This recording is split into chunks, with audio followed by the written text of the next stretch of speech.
اهلا بيكم في فيديو جديد من فيديوهاتنا. فيديو النهارده هنتكلم مع بعض عن لتر مهم جدا جدا جدا. على الرغم من كده في ناس كتير بتتلخبط فيه ومش بتبقى عارفه الساوند بتاعه ايه وهو بيتنطق ازاي.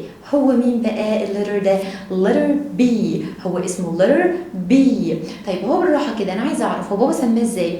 بص بابا قال لك انا ابني اسمه به واي تبقى بي. به اي ده اسمه، ده ترجمه اسمه به واي بي. حلو.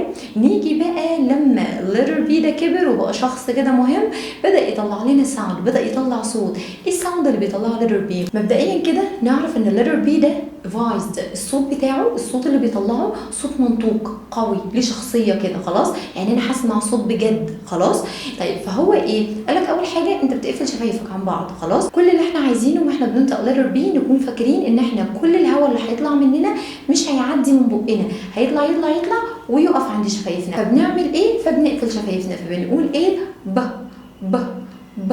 يبقى هو اسمه اللتر بي. ميك ساوند ب. خلاص اتفقنا. تعالى كده نجرب الكلام ده.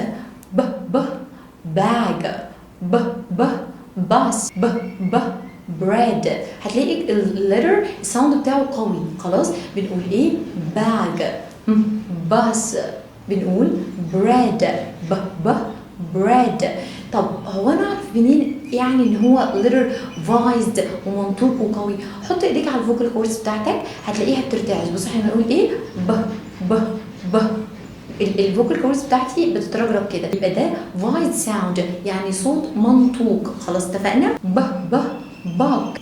ب battle. ب barrier. ب baker. ب battery. ب beard. ب basket. ب balance. ب boy. يبقى احنا كده كنا بنتكلم عن letter اسمه بي. طيب بالراحه كده بيجي ازاي؟ ب واي بي. ميك ساوند ب وكده نكون وصلنا لنهايه فيديو النهارده. اتمنى الفيديو يكون عجبك واستفدت منه.